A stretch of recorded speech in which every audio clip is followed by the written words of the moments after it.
강혜신의 오늘의 미국.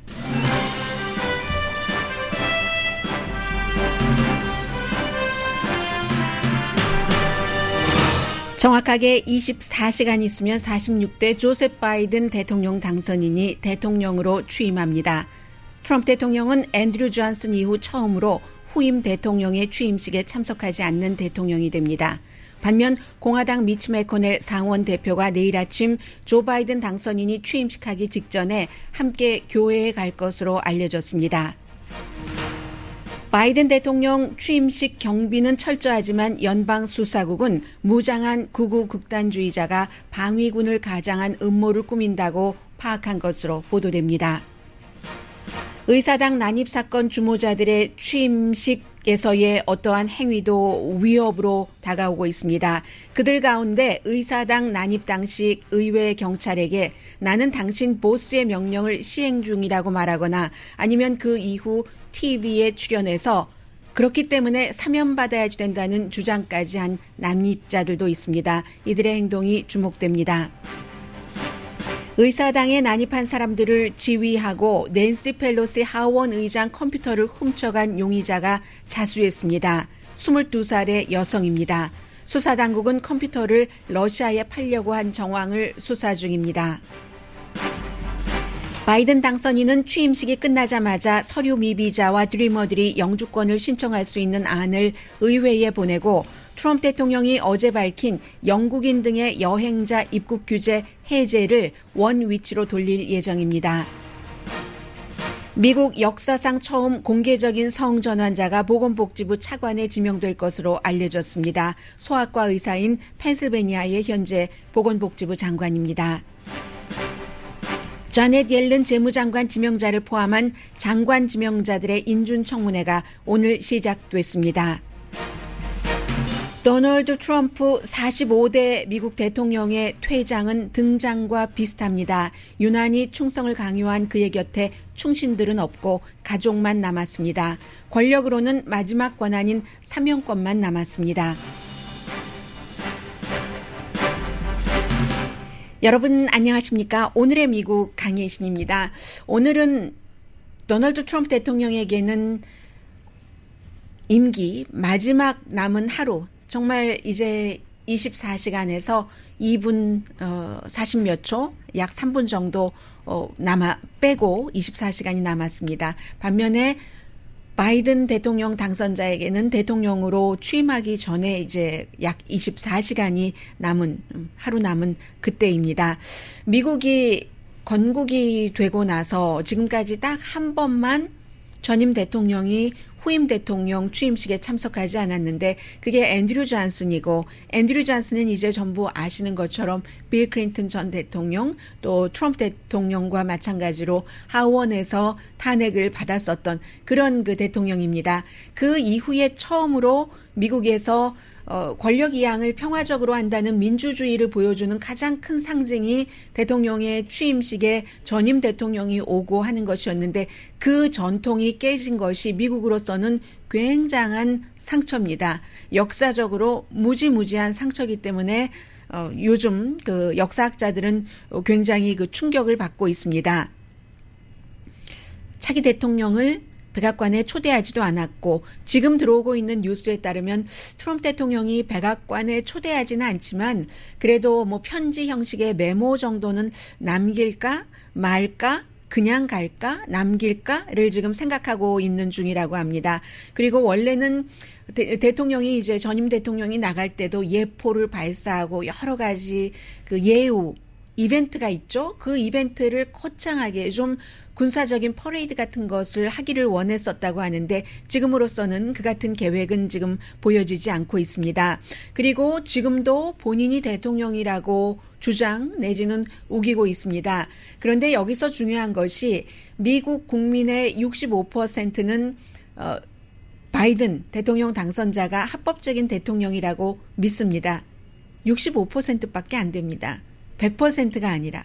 그리고 공화당의 70%는 합법적인 대통령이 아니라고 믿습니다. 그 이유는 지난 몇 개월 동안 선거 전부터 부정선거일 것이다. 부정선거다. 내 표를 훔쳐갔다. 그리고는 하이라이트 의사당 진압 사건까지 일어났었던 이 모든 과정의 중심에 트럼프 대통령이 있고 또 트럼프 대통령을 어떠한 이유로든 추정하던 공화당 정치인들이 있고 큐아난이라는 음모론 그룹이 있고 그냥 아주 순수한 지지자도 있고 하기 때문입니다. 이 문제가 이제 쉽지 않겠죠. 바이든 대통령이 65%만 합법적인 대통령이라고 믿는다는데 이 문제를 어떻게 가져갈까? 그것은 이제 바이든 대통령이 할 일이고요. 트럼프 대통령은 아마 내일 아침에 이제 플로리다주로 떠날 것으로 예상이 됩니다. 그에 비해서 미치 매코넬이 상원 의원을 한 지가 40년이 넘고요. 또 바이든 대통령, 내일부터 대통령이죠. 46대 대통령도 상원 의원을 한 게 30년이 넘습니다. 게다가 이제 8년을 부통령을 했기 때문에 상원에 이제 30몇 년으로 머문 것인데 두 사람이 거의 같이 일을 한 시기가 겹쳐집니다. 당은 물론 다릅니다. 그래서 바이든 당선자로서는 가장 먼저 손을 잡아야 될 사람이 공화당의 미치 매코넬이고 그렇기 때문에 물러나가는 대통령은 본인을 초대하지도 않았고 하지만 미치 매코넬에게 바이든 대통령 당선자가 손을 뻗쳐서 내일 만나자. 우리 내일 아침에 만나자라고 얘기를 했고 미치 매코넬이 응했습니다. 취임식 전에 두 사람이 함께 교회에 갑니다. 그 교회가 어떤 교회인지는 아직 제가 파악하지 못했습니다만은 교회에 간다는 것은 기독교 국가인 아직도 내 신앙이 기독교야 라고 얘기하는 사람이 65% 정도는 되거든요. 그러니까 여러 가지를 보여주는 거죠. 그 65% 가운데 상당수가 이제 복음주의자들도 있고 해서 미치 매코넬은 이미 기본적으로는 물론 끝까지 바이든 그 대통령 당선자에게 모든 것을 협조한다는 뜻은 아닙니다. 당이 다르고 이상이 다르고 현실이 다르고 파워 싸움이 다르기 때문에 절대로 그럴 수는 없습니다. 공화당에서는 이제 트럼프 대통령이 나가고 나면은 미치 매코넬이 현재로서는 이제 파워 넘버 원맨이기 때문에 파워 싸움은 하되 국민에게 화합하는 모습을 보여주는 것은 나는 트럼프 대통령과 달리 하겠다 하는 것이 미치 매코넬이 바이든 대통령의 요청을 받아서 취임식 직전에 교회에 함께 가는 일이 될 겁니다. 어제 이제 바이든 당선자는 카말라 해리스 부통령 당선자와 함께 마틴 루터 킹 주니어 데이이기 때문에 이런 때는 항상 대통령들이 자원봉사를 하잖아요. 해서 이제 본인들은 아직 대통령이 되진 않았지만 자원봉사를 했고 오늘은 그 숨진 코로나 바이러스 사태로 숨진 40만 명의 그분들을 추모하기 위해서 링컨 메모리얼 그 근처에서 아마 추도식을 하는 것 같습니다. 그리고 나서는 이제 한 20만 개의 기가 성조기를 포함해서 취임식장의 관중들, 사람들을 대신하게 됩니다. 어제 말씀드렸던 것처럼 이름이 있던데요. 이름이 무슨 플래그자 들어가고, 네, Field of Flag라고 해서 Field of 그 기의 그 Field라고 해서 어떻게 되냐면 보통 이제 딱 그 의사당 앞에서 취임 선서하는 데가 있고 쫙 저 뒤로 관중들이 중요한 사람부터 이제 차곡차곡 앉게 되죠. 그 쫙 이 여러 줄을 저 끝까지 국기로 채운다는 겁니다. 그래서 Field of Flag 20만 개의 국기가 사람을 대신하는 여러 가지 이런 일은 앞으로도 없을 테고 미국의 코로나 바이러스 사태를 보여주는 것이기도 한데 극우 무장단체 반정부 단체, 이때 반정부라고 하는 것은 아직 시작하지 않은 바이든 행정부를 얘기하죠. 이런 극우 극단주의자들이 무장을 한 채 방위군으로 가장을 해서 내일 어떠한 일을 음모를 계획하고 있다는 것을 연방 수사국이 관계 그 법 집행관들과 공유를 하고 있다고 합니다. 워싱턴 포스트가 보도를 했는데 워싱턴 포스트가 입수한 그 자료가 전부도 아니고 입수한 자료의 전부를 공개하지도 않았습니다. 공개한다는 것은 만약에 누군가가 그러한 음모를 꾸미고 있다면 우리가 이렇게 여기까지 알고 있어 하고 그 적에게 음모를 꾸미는 용의자에게 플랜을 알리는 거잖아요. 그렇기 때문에 워싱턴 포스트도 이 정도는 우리가 알고 있어 하는 데까지만, 연방수사국도 마찬가지죠. 알고 있으니까 하려고 했었던 그 음모를 중단해 시행하지 말아라 하는 것을 알릴 정도까지만 지금 언론에 얘기를 하고 있습니다. 그러면서 지금 여러 가지 그 비디오들이, 의사당 난입 사건 때의 비디오들이 새로 나오고 있는데, 왜냐하면 그 사람들일 가능성이 높기 때문입니다. 의사당에 난입한 사람들도 거의가 백인이고 여자보다는 남자가 많았고 복음주의자들이 굉장히 많았고 갓과 트럼프와 뭐 그런 여러 가지를 얘기를 하면서 바이든에 반대하는 사람이었는데, 내일 취임식이 그 바이든의 취임식이기 때문에 의사당에 갔었던 수많은 사람들 가운데서 강성 중에 강성이 내일도 어떠한 일을 꾸밀 수도 있다는 겁니다. 다큐멘터리 그 비디오 테이블 보면은요, 의사당에 난입한 한 사람이 얘기를 합니다. 의회 경찰에게. 나 당신의 보스의 명령을 받고 여기 온 거야. 당신의 보스의 명령을 받고 왔는데 내가 뭘 잘못했지? 하면서 마이크 펜스나 아니면 낸시 펠로시 하원 의장 이런 사람들 이름을 부르면서 끌어내. drag them out. 이런 표현도 했고요. 계속 이것을 뭐 챈트를 하는 겁니다. 막 나치들이 그 목소리를 맞춰서 박자와 그 음정 같은 것을 고도를 맞춰서 하듯이 그런 것들이 나왔고, 그리고 또 어떤 그 의사당 난입자는 의회 경관에게 뭐 이런 얘기들도 하는 그 보이스와 이런 것도 나오는데, 테드 크루즈 상원 의원 가운데서는 가장 그 바이든의 당선 인증하면 안 된다라고 목소리를 높였었잖아요. 테드 크루즈가 굉장히 우리가 지금 하고 있는 일을 좋아할 거야 라고 얘기를 하고, 그런가 하면 지나 라이언이라는 한 난입자는 방송과 MBC 방송이었던 것 같아요. 제가 본 게 MBC 방송과 쭉 인터뷰를 하면서 나는 그날 그렇게 난입해서 그런 일을 저지른 것이 하나도 죄책감이 들지 않아. 그것 오히려 순교자와 같은 느낌이야. 트럼프 대통령이 시키는 대로 했고 순교를 했으니까 트럼프 대통령이 물러나기 전에 나를 사면을 해야지 돼. 사면할 것 같진 않아요. 사면을 해야 돼. 이런 주장을 하는 사람들이 너무 많기 때문에 그들은 그들의 의사당 난입을 너무 당연하다고 생각을 하기 때문에 내일 취임식에서도 어떠한 일을 할 것인가. 연방수사국은 그 사람들이 전부 무슨 그 지도 같은 것을 다운로드 받았고요.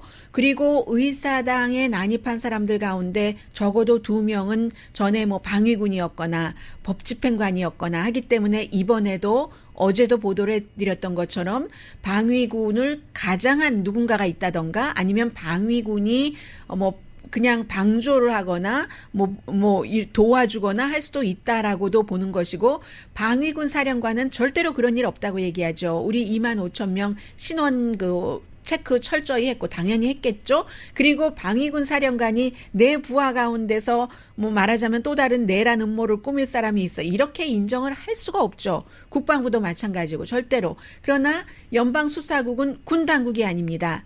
연방수사국이 25,000명 병력을 보냈고 그 25,000명이 전부 연방수사국 사람들이 아니기 때문에 연방수사국은 그럴 수도 있다 하고 말할 수 있는 거죠.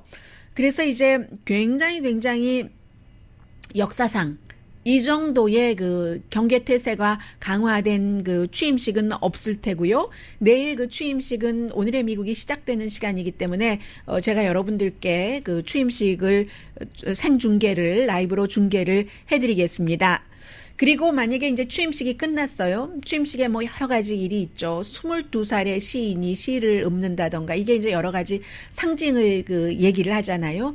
누가 처음에 이제 기도를 하고 누가 마지막에 축도를 하고 이런 것들도 중요하고 22살의 시인은 젊죠.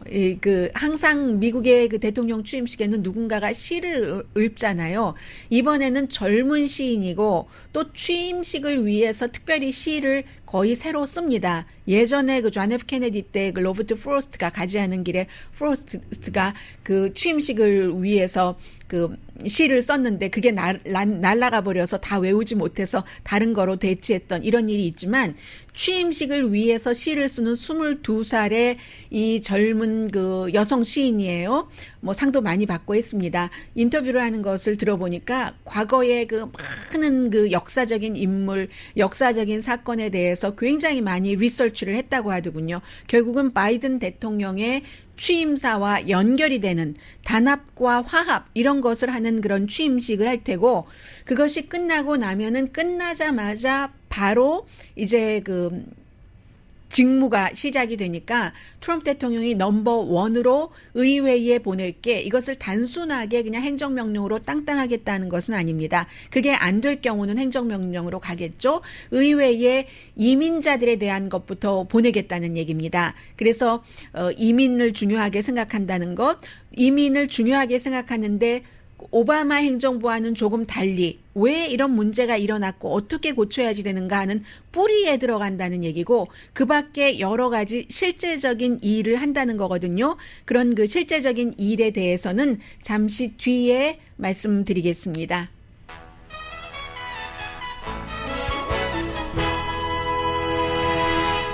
그리고 뭐 취임식은 내일이지만 이미 행정부의 일들은 오늘부터 그 여러 가지 면에서 시작이 됐거든요. 잠시 뒤에 전해드립니다. 라디오 서울 방송 오늘의 미국 듣고 계십니다. 이 카멜라 해리스 그 부통령 당선자도 뭐 최초의 여성 부통령이고 또 아시아계이기도 하잖아요. 뭐 블랙계이기도 하고 뭐 상원의원 자리 어제 내놨는데 왜 이제서야 내놓는가 하는 것은 상원이 이제 확실하게 민주당 의석이 채워지고 이런 것들을 이제 기다린 거죠. 그전에는 캘리포니아주의 게빈 뉴섬 주지사가 또 새로운 그 자리를 채워야지 될 그럴 시간을 주기 위해서이기도 하고요. 그래서 사실은 지금 미국의 그 상원에도 흑인계 의원이 카멜라 해리스 의원이 이제 부통령이 되면서 만약에 조지아주에서 이 라파엘 그 워너 의원이 당선되지 않았다면은 뭐 한 명일 뻔했어요. 연방 상원의원 100명 가운데 흑인이 지금 2명인데요. 한 명일 뻔했고, 한 사람은 이제 사우스캐롤라이나주의 의원이잖아요. 공화당이고 남자고, 그런데 탐 스캇.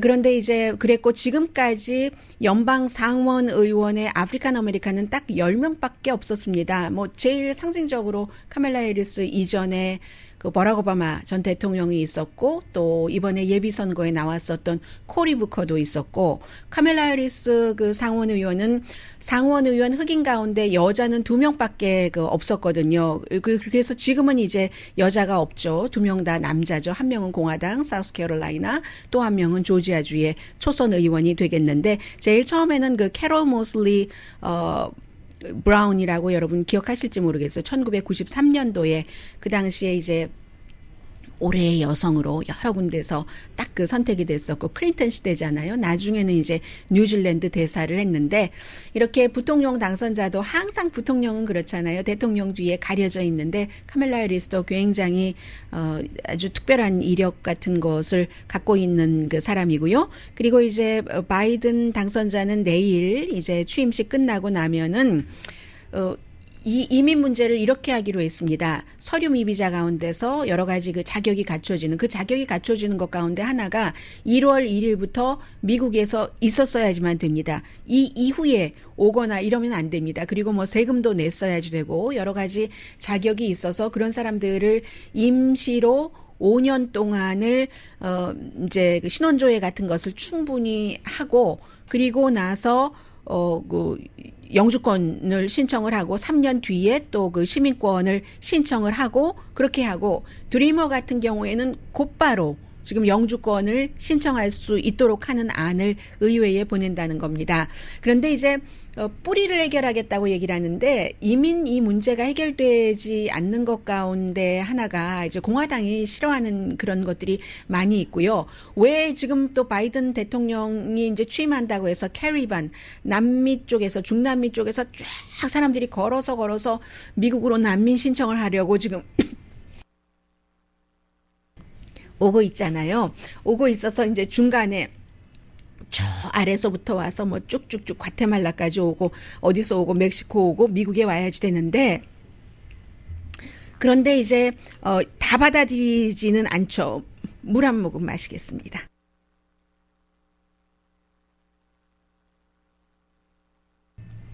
네, 그런데 이제 바이든 행정부는 그럼 그 사람들이 그렇게까지 이 트럼프 행정부 때도 안 될 것을 알면서도 나는 못 가지만 내 아이라도 라고 보낼 수밖에 없는 그 뿌리가 해결되지 않고는 이건 해결될 수 없다라고 생각을 하는 겁니다. 그 뿌리라는 게 우리가 많이 알고 있는 거예요. 간단합니다.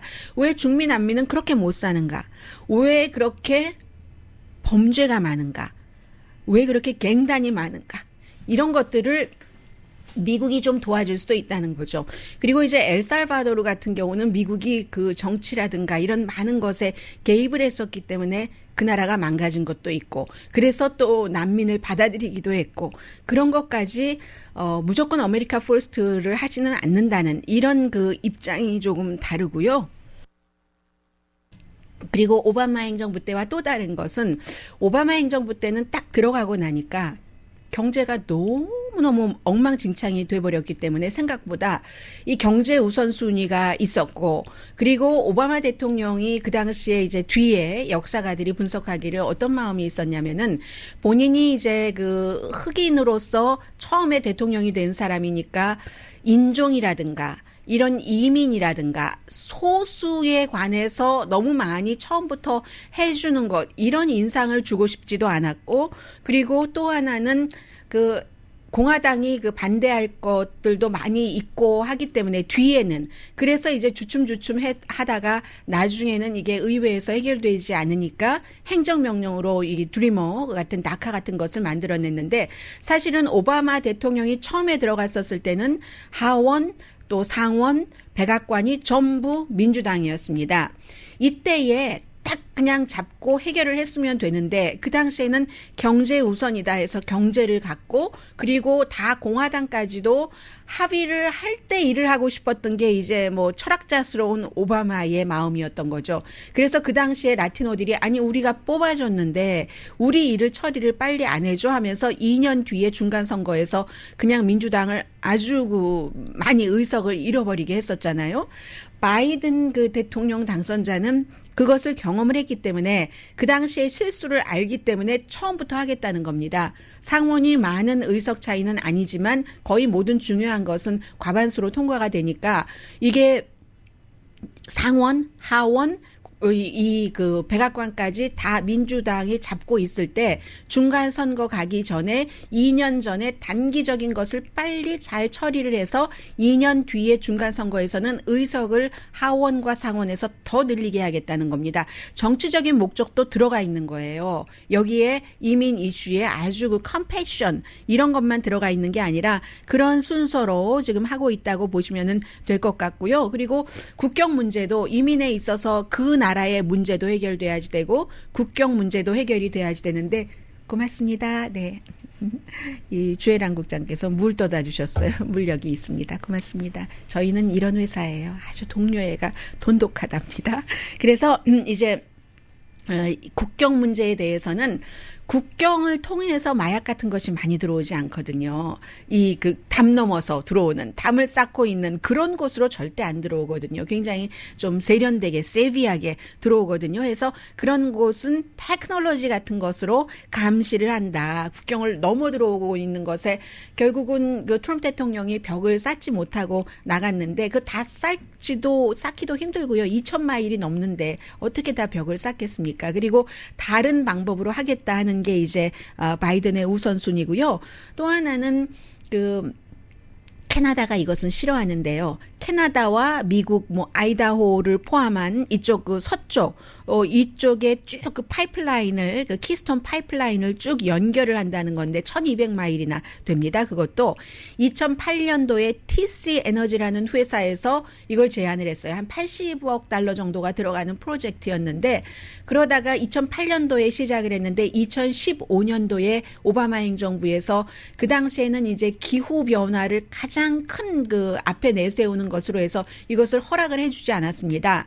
그리고 트럼프 대통령 들어오자마자 바로 이것을 오바마 행정부와는 달리 뒤집었고, 그리고 이제 다코타하고 그쪽 캐나다 쪽에서 내려오는 것이요. 그러자 이제 환경그룹에서 막 소송을 하기 시작해서 생태계도 망가지고 물도 망가지고 온실가스 많이 나고 한다 하는 것이고, 이 바이든 행정부는 농부라든가 또 목장주라든가 그 밖에 이제 미국의 원래의 주인인 이 부족들이 있잖아요. 그 부족 국가에는 굉장히 나쁜 거예요, 이게. 그래서 그런 것까지 생각을 해서 이것을 이제 그 해체를 한다 하니까 주미 캐나다 대사가 우리가 연구를 했더니 이 키스톤 파이프라인 캐나다에서 이쪽으로 쭉 넘어오는 거 하는 게 그 정도로 환경을 파괴하지는 않는데 다시 고려해 주시죠. 이렇게 얘기를 하지만 그럴 것 같지는 않습니다. 그리고는 또 하나가 트럼프 대통령이 어제 왜 이런 것을 했는지 모르겠어요. 1월 26일부터 시행한다 하면서 영국이라든가 아일랜드라든가 브라질에서 오는 사람들이 코로나 바이러스 사태와 관련해서 여행 계획을 조금 그 규제하고 하는 것이 있었잖아요. 금지하고 하는 거. 이걸 다 풀어버린다. 해제해버린다라고 얘기를 했어요. 행정명령이죠, 일종의. 1월 26일부터 시행을 한다. 트럼프 대통령은 내일 로스앤젤레스 시간으로 아침 9시부터 권한이 없고, 그런데 여기에 대해서 바이든 행정부는 어제까지는 이제 내일까지는 바이든 당선인이 대통령이 아니기 때문에 비서실장이 얘기를 하더군요. 그럴 일은 없다. 지금 코로나 바이러스 사태가 어떤 사태인데 1월 26일부터는 똑같은 날이에요. 미국 국민이라도 외국을 방문하다가 들어오면은 그러면은 사흘 전에 음성이었다는 것을 증명을 해야지 되는데 그걸 그렇게 하면서 외국인들을 더군다나 변이 바이러스가 있는 브라질과 영국 사람들을 쉽게 받아들여 이게 도대체 뭔 소리야 하면서 그런 일은 없다. 오히려 입국자 검역은 강화한다라고 존 사키 그 비서실장이 얘기를 했습니다. 그리고는 이 코로나 바이러스 사태가요 아주 심각한 게 오늘 저는 가디언이 로스앤젤레스의 코로나 바이러스 사태를 심층 취재를 자주 하거든요. 그래서 봤는데 공기 퀄리티 그 규제를 공기 정화국에서 LA 카운티에서 좀 느슨하게 푸른 것을 강조를 하고 있습니다. 이것은 뭐 공기가 깨끗해진다, 안 깨끗해진다 이게 하나의 이슈가 되겠고 두 번째는 LA 카운티의 코로나 바이러스가 얼마나 심각한가. 이 공기 정화국이 규제를 조금 느슨하게 한 게 뭐냐면요. 화장터에 대해서. 지금까지 코로나 바이러스나 아니면 부모님들께서 이번 사태로 그 숨지신 분들이 많이 계시는데 양로병원에 계시다가 숨지신 분들은 정말 고통스러워하시는 분들이 많으세요. 지난 뭐 10개월, 11개월 동안 한 번도 부모님을 방문하지 못한 채 떠나보내신 분들이잖아요. 그런데 그분들이 떠나보내시긴 보내셨는데 이 환경 규제 같은 것이 있어서 뭐 예를 들어 화장을 한다던가 장례 절차를 하는데도 너무 줄이 긴 거예요. 그래서 지금 LA 검시소와 병원에 2,700구의 시신이 있답니다. 이것을 화장을 할 때 특히 이제 코로나 바이러스 같은 경우는 화장을 많이 하니까요. 화장을 하루에 그 화장터가 이 LA 카운티에 28군데가 있는데 그 28군데에 뭐 연기 많이 내고 수은이 많이 나오니까 그것을 무한정으로 하라고 하지 않거든요. 규제를 딱 해줬는데 지금은 너무 많이 대기하고 있는 가족들과 시신이 있기 때문에 그분들도 뭐 빨리 보내드려야지 되면 빨리 보내드리는 게 좋은 거잖아요. 그 규제를 일단 풀었다는 겁니다. 이게 이제 중요한 것이고 왜 풀었냐면 환경청에서 그냥 임의료한 것이 아니라 LA 카운티 보건국에서 오히려 더 그 공공 건강에 이 시신을 오랜 동안 뭐 한 달 넘게 방치되는 경우가 많잖아요. 방치는 아니지만 그런 경우도 있기 때문에 그런 것이 공공 건강에 화장터에서 화장을 할 때 나오는 수은 이런 것보다 훨씬 오히려 더 안전하다. 그게 낫다 해서 그런 결정으로 풀었다는 겁니다. 어제죠. 월요일 캘리포니아주에서 300만 명 이상 새로운 케이스 나왔고요. LA 카운티 사망자가 일요일에 13,848명이었습니다. 캘리포니아주는 지금 아웃 오브 컨트롤이에요. 그래서 이제 보건복지부 장관도 중요하고 보건복지부 차관도 중요한데 전에는 무슨 뭐 제약회사 로비스트 이런 사람이 장관하고 했어요. 그런데 이번에는 보건복지부 차관에 이것은 두 가지에서 주목이 됩니다. 하나는 코로나 바이러스 사태를 지금까지 좀 강하게 대처를 해왔었던 인물이라는 것. 그리고 또 하나는 최초로 연방 레벨에서 그 성전환자, 공개적인 남자가 여자가 된 케이스입니다. 그 성전환자가 보건복지부 차관으로 지명됐다는 겁니다. 닥터 레이첼 레빈인데 펜실베니아주의 보건복지부 장관이었거든요. 펜실베니아주도 도시이고 하기 때문에 코로나 바이러스 사태에 대해서 굉장히 강력하게 대처를 했는데 이 보건복지부 펜실베니아주 장관이 소아과 의사입니다. 그래서 이번에 너무 여러 가지 경험이 많기 때문에 이제 뭐 상원에서 인준을 받게 되면은 최초의 성전환 연방 레벨의 그 차관이 되게 되는 겁니다. 그러면서 이제 바이든 행정부에서 이 사람을 지명을 하면서 뭐라고 얘기를 했냐면요.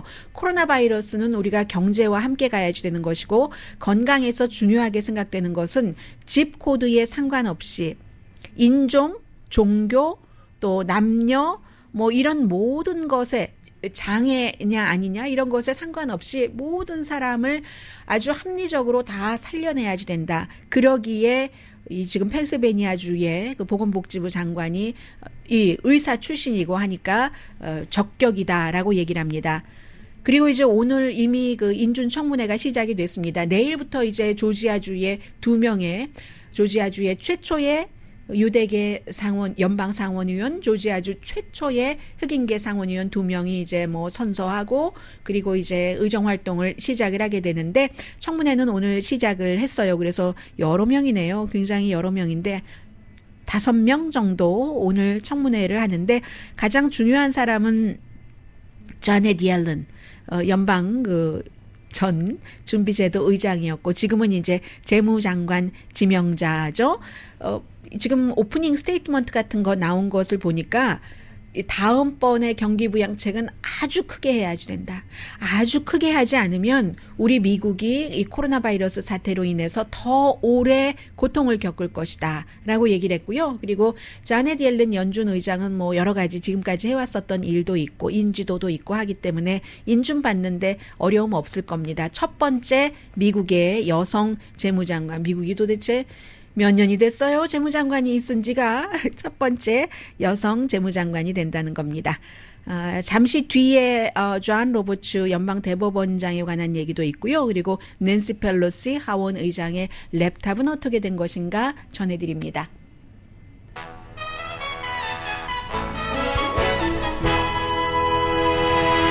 라디오 서울 방송 오늘의 미국 듣고 계십니다. 네, 의사당 난입한 사람들이 거의 백인이고 거의 남자고 좀 터프해 보이고 그랬잖아요. 근데 여성들도 있었는데 그 안에까지 들어갔었던 여성들은 뭐 남자와 똑같이 남자 못지않게 남자보다 더 적극적인 사람이 많았습니다.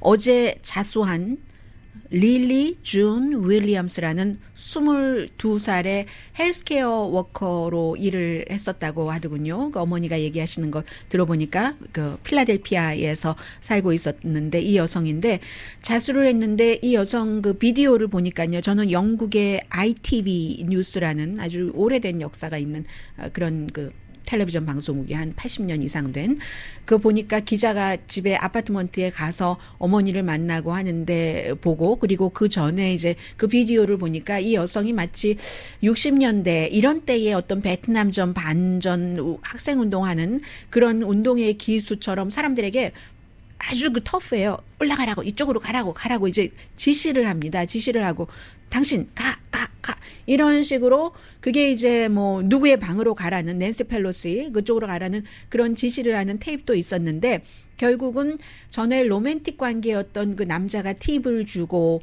해서 이제 자수까지 하게 됐는데 자수를 하고 체포됐을 때의 혐의는 뭐 의사당 무단 침입입니다. 아직은 뭐 낸시 펠로시의 뭐 어떠한 그 컴퓨터를 뭐 훔쳤다거나 절도죄라든가 혐의라든가 이런 건 아니에요. 그런데 지금 수사하고 있는 것 자체가 무단 침입도 무단 침입이지만 낸시 펠로시의 그 랩탑 내지는 그 하드웨어를 가지고 있고 지금도 갖고 있는지 아니면 파괴해버렸는지 모릅니다. 그런데 분명한 것은 전에 로맨틱 관계가 있었던 이 남성이 증언한 것을 보면은 러시아에 친구가 있어서 그 친구에게 그걸 팔아서 그 친구는 또 그 러시아 정보국에 팔려고 했다. 수사 중인 거예요. 아직 결론 내려진 게 아니고. 그리고 이제 이 어머니는 쭉 얘기를 하는데 우리 아이가 그랬다. 그리고 나서 그 사건 이후에 지금은 이제 자취를 감췄는데 이미 소셜미디어 어카운트 다 지웠고요. 전화번호도 바꿨고요.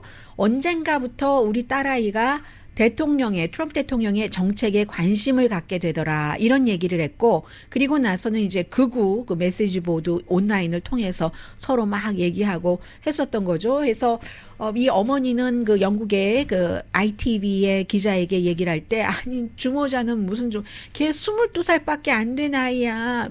22살밖에 안 됐는데 주모자는 무슨 주모자요? 라고 얘기를 하고 있고, 그리고 원래 그쪽 그 폭동이 일어나기 전에는 아버지와 함께 현장에 있었다는 보도가 나오고 있어요. 그런데 그 아버지는 의사당 난입하기 전에 우리는 헤어졌다. 아버지와 딸이 헤어졌다. 그러니까 그 의사당 난입 그 사건에는 굉장히 많은 계층의 사람들이 또 뭐 가족 단위로 온라인에서 만난 사람 단위로 부자도 많고요. 무슨 수영 올림픽 메달리스트도 금메달리스트도 있고요. 너무너무 부자들도 있고요. 그리고 뭐 며칠 전에 백악관에 가서 트럼프 대통령을 만나는 마이필로우 그 벽의 회사 뭐 그런 사람들 레벨의 부자들 헬리콥터 타고 다니고 하는 사람들 그런 사람들도 많이 여기에 있었던 겁니다. 어쨌든 그래서 그 밖에 다른 정보도 이 낸시 펠로시의 사무실이나 또 다른 의원들 사무실에서 없어진 것이 있는가 이런 것들도 지금 FBI가 열심히 조사를 하고 있고요. 낸시 펠로시 하원 의장 그 오피스에서는 그 랩탑은 그냥 누구에게 보여줄 때 용이다. 프레젠테이션 용이다. 이 정도만 얘기를 하고 있는데 그래도 하원 의장의 랩탑이기 때문에 여기까지가 지금 나오고 있는 거고요. 그리고 공화당 상원 의원 가운데서는 트럼프 대통령 탄핵에 점점 그 찬성을 할 쪽으로 그 뜻을 기우는 사람들이 늘어나고 있다 하는 보도도 나오고 있고 탄핵 재판을 하면은 재판이기 때문에 이 재판장은 지난번에 1차 탄핵 때도 그랬고 존 로버츠 연방 대법원장이 맡는 거잖아요.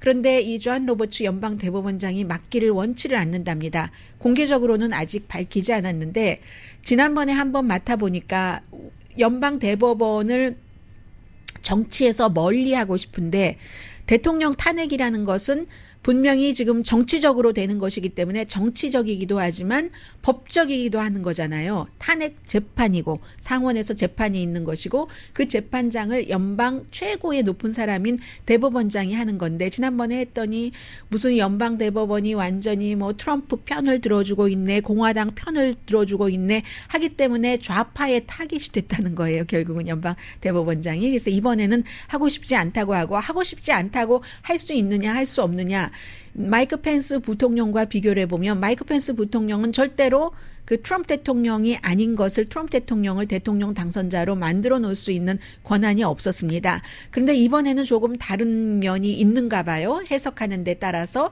왜냐하면 대통령이 이미 그 자리를 떠났고 자리를 내쫓기 위한 탄핵 재판이 아니라 다시는 공직에 나가지 못하도록 하는 그 탄핵 재판이고 성격도 다르고 하기 때문에 이런 경우에는 그 상원 의장이나 상원에서 가장 오래 상원 의원을 했었던 사람이 그 재판장 역할을 맡을 수도 있다는 해석이 있답니다. 그렇게 되는 경우는 카멜라 해리스 부통령 당선자나 아니면 그 패트릭 리히가 가장 오래됐거든요. 이 미치 매코넬보다도 더 오래됐거든요. 이분 나이가 많잖아요. 80대잖아요. 패트릭 리히가 민주당입니다.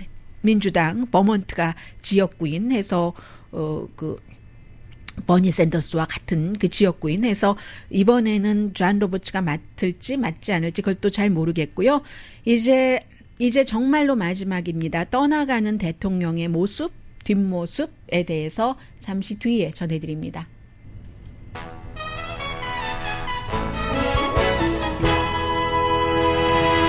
라디오 서울 방송 오늘의 미국 듣고 계십니다. 네, 이 미치 매코넬 공화당 상원 원내대표뿐만이 아니라 공화당의 하원의 원내대표인 케빈 맥카티도 내일 조 바이든 그 대통령 당선자 취임식 하기 직전에 같이 조 바이든 당선자의 종교가 카톨릭이잖아요. 예. 존 F 케네디 이후에 두 번째 카톨릭 대통령이 되는데 해서 워싱턴 DC 다운타운에 있는 매튜 처치 카톨릭 교회에 가서 미사를 본답니다. 그런데 그때에 트럼프 대통령의 말하자면 케빈 맥카티와 미치 매코넬이 트럼프 대통령 마지막 페어웰 그 디파처 그 세레모니 같은 게 있는데 거기에 가지 않고 거기에 가는 것을 안 하고 새로 들어오는 당이 다른 민주당 대통령의 과 같이 카톨릭 교회에 가서 미사 드린다. 이게 지금 공화당의 분위기입니다. 사면에 대해서는 본인과 가족은 좀 뺄 것처럼 보인다 하는 것이 대체적인 의견인 것 같고요. 아마 내일 하지 않을까라고 생각들을 하는데 거의 모든 사람들이 트럼프 대통령을 버렸습니다. 유난히 그 충성을 강조를 했는데 처음에 백악관에 들어갈 때처럼 몇몇 사람 가족만 남았습니다. 조금 분위기 파악을 빨리 한 사람들은 일찍 떠나기도 했죠. 누구라고 이름은 말씀드리지 않았습니다. 그래서 트럼프 대통령에 대해서는 공화당의 그 테네시주의 밥 코커 의원이 지금 이 마지막 남아있는 사람이 별로 없는 상태에서 떠나게 되는 것을 뭐라고 표현하냐면은 나라를 분열시켰고 그리고 그 나라를 분열시키는 것이 처음부터 트럼프 대통령의 목적이었다고도 얘기를 합니다. 미국의 민주주의 공화당에게 아주 큰 손해를 입히고 나는 다시는 그를 보고 싶지 않다라고 공화당의 테네시주의 밥 코커 상원 의원이 얘기를 했습니다. 미국의 해가 되는 사람이기 때문에 다시는 공직에 출마하면 안 된다라고 얘기를 했고요. 컬럼비아 대학교의 그 역사학자인 에릭 펀더 교수는 룰을 너무 많이 어겼고 분열과 미움을 조장했다. 거의 뭐 비슷한 얘기예요. 그렇기 때문에 지금 남아있는 마지막에는 사위하고 뭐 자녀들밖에 없는데 그 펜스도 이제는 그를 완전히 떠났고요. 해서 대통령과 지금 대통령 그 마지막 세레모니에 안 가고 그 바이든과 교회에 카톨릭 교회에 간다는 것을 보면은 공화당이 어느 순간부터 트럼프 대통령과 결혼을 했는데 연방 판사도 임명해주고 세금도 낮춰주고 하니까 그 결혼이 굉장히 추한 이혼으로 끝났다라고 보시면은 될 것 같고요. 그럼에도 불구하고 트럼프 대통령을 지지하는 사람들은 지금 10명 가운데 6명이 공화당에서는 트럼프 대통령이 2024년도에 또 나와야지 된다고 하니까 공화당이나 민주당이나 이 문제를 어떻게 꿰매야지 되는지가 굉장히 그 이슈인데 트럼프 대통령을 며칠 전에 만난 미국 보수 그 노조연맹 회장이 얘기하는데 트럼프 대통령을 만나긴 만났는데 정치적인 계획은 뭔지 잘 모르겠다라고 얘기를 하고 있습니다. 트럼프 대통령 계획이 없을 수도 있죠. 지금 소송이 머릿속에 가득 들어있을 겁니다. 그리고 본인이 다시 건너갈 다리를 의사당 사건으로 다 그 불태워버린 그런 게 있기 때문에요. 일주일 안에 그 세금 같은 것을 다 그 뉴욕 검사가 받아볼 수도 있거든요. 강희신이었습니다.